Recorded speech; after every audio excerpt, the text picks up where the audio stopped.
2021 চনৰ যেটো প্ৰভিন্সিয়েলাইজেশ্যন হল সেই প্ৰভিন্সিয়েলাইজেশ্যন প্ৰক্ৰিয়াত এলিজিবিলিটি নথকাৰ কাৰণে কিমান শিক্ষক শিক্ষয়িত্ৰী বাদ পৰিলে তাৰ আমাৰ কোনো ডাটাবেছ নাই ডাটাবেছ এটা প্ৰস্তুত কৰিবলৈ হলে আমি বহুখিনি ডকুমেন্ট খুচৰিব লাগিব সেইকাৰণে ইয়াৰ এটা এছেছমেন্ট কৰাৰ কাৰণে আজি আমি এটা গুৰু দক্ষিণা পোৰ্টেল মুকলি কৰিছো যিটো পোৰ্টেলত এনেকুৱা ৰৈ যোৱা বাদ পৰি যোৱা শিক্ষক শিক্ষয়িত্ৰীয়ে তেওঁলোকে আবেদন কৰিব পাৰিব মই পুনৰ কওঁ যে 2013 চনৰ প্ৰভিন্সিয়েলাইজেশ্যন আৰু 2021 চনৰ প্ৰভিন্সিয়েলাইজেশ্যন তাত বাদ পৰি যোৱা শিক্ষক শিক্ষয়িত্ৰী সকলেহে ইয়াত আবেদন কৰিব পাৰিব আনে আবেদন কৰিব নোৱাৰে যিসকলে প্ৰভিন্সিয়েলাইজেশ্যনৰ কাৰণে 2025 আইনৰ অধীনত আবেদন কৰিছে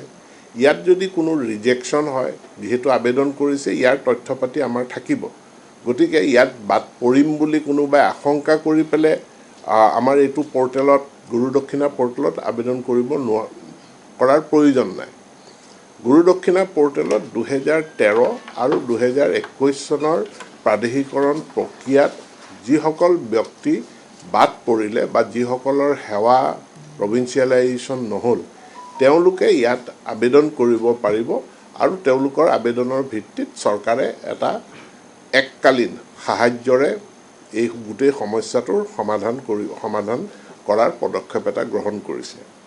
ইয়াৰ লগতে মই এটা কথা উল্লেখ কৰিব বিচাৰো যে 2021 চনত আমাৰ যিসকল আগতে অনিয়মীয়া ইৰেগুলাৰলি এপইণ্টেড টিচাৰৰ এটা বহুত ডাঙৰ সমস্যা আছিলে যেটো সমস্যাক আমি এটা সেই সময়ত সমাধান কৰা হ'ল সেই সকল শিক্ষক যিসকলৰ নথি পত্ৰ সঠিক পোৱা হৈছিল যিসকলে কাম কৰাৰ প্ৰমাণ আছিল যিসকলে এবাৰ দুবাৰ হয়তো দৰমহাও পাইছিল ইয়াত লৈ পেলে হাইকোৰ্টতো কেছ হৈছিল আৰু এই কেটেগৰীটোক কোৱা হৈছিল ইলিগেল এণ্ড ইৰেগুলাৰ এপইণ্টি বুলি তেওঁলোকৰ সৰহসংখ্যককে ইতিমধ্যে অসম চৰকাৰে তেওঁলোকৰ শিক্ষাগত অৰ্হতা প্ৰফেশনেল অৰ্হতা অনুযায়ী টিউটৰ অথবা টিচাৰ হিচাপে তেওঁলোকক একমোডেট কৰিলে ইয়াৰ পাছত তেওঁলোকৰ এ বি চি ডি বুলি চাৰিটা গ্ৰুপ আছিল তাৰে ডি গ্ৰুপত কিছু থাকি গ'ল তেওঁলোকৰ সংখ্যা প্ৰায় 2900 এই 2900 যিসকল একমোডেটেড নহল যিসকল ইলিগেল ইৰেগুলাৰ তেওঁলোকৰ তথ্যপাতি আমাৰ হাতত আছে গতিকে তেওঁলোকে পোৰ্টেলত আবেদন কৰাৰ প্ৰয়োজন নাই তেওঁলোকৰ তথ্যপাতিৰ ভিত্তিত তেওঁলোকৰ সমস্যাটোৰ স্থায়ী সমাধান কৰা সম্পৰ্কে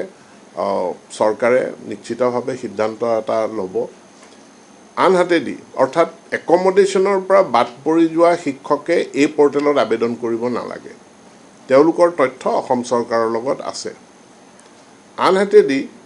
সমগ্ৰ শিক্ষাত বিভিন্ন সময়ত শিক্ষা মিত্ৰ সংযোগী শিক্ষক এডুকেশ্যন ভলন্টিয়াৰ হিচাপে বহু ব্যক্তিয়ে সেৱা আগবঢ়াইছিল যিসকলৰ চাকৰি ৰেগুলাৰাইজ নহল এতিয়া তেওঁলোকৰ ক্ষেত্ৰত তেওঁলোকেও এই পোৰ্টেলত আবেদন কৰিব নালাগে কৰাৰ প্ৰয়োজন নাই কাৰণ তেওঁলোকৰো সকলো সমস্ত তথ্য সমগ্ৰ শিক্ষাৰ লগত আছে অৰ্থাৎ সমগ্ৰ শিক্ষাৰ ইয়াত অংশকালীনভাৱে শিক্ষা মিত্ৰ বা সংযোগী শিক্ষক হিচাপে সেৱা আগবঢ়োৱা কোনো ব্যক্তিয়ে এইটো পোৰ্টেলত আবেদন কৰাৰ প্ৰয়োজন নাই কাৰণ তেওঁলোকৰ সম্পৰ্কে তথ্য সমগ্ৰ শিক্ষাৰ লগত মজুদ আছে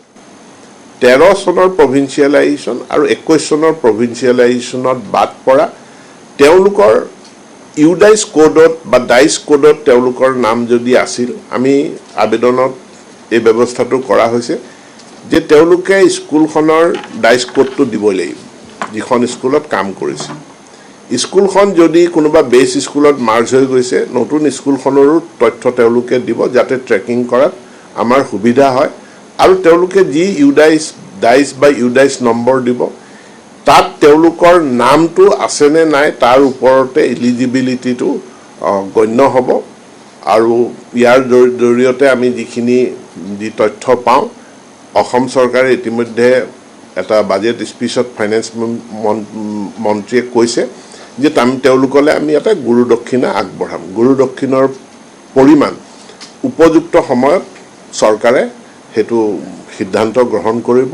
কিন্তু তথ্যখিনি যুগুতাই আমি চৰকাৰক দিয়াৰ কাৰণে আজি আমি এই গুৰু দক্ষিণা 1 এই পৰ্টেলটো আনুষ্ঠানিকভাৱে মুকলি কৰি দিছোঁ আৰু আজিৰ পৰা এইটো কাৰ্যকৰী হ'ব শিক্ষক বা শিক্ষয়িত্ৰীগৰাকী তেওঁৰ মৃত হওক বা জীৱিত হওক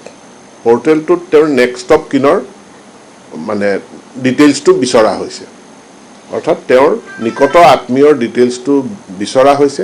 গতিকে কোনোবা অৱসৰ গ্ৰহণ কৰিলে কোনোবা মৰি গ'ল বুলিয়ে আমি তেওঁলোকক বঞ্চিত নকৰোঁ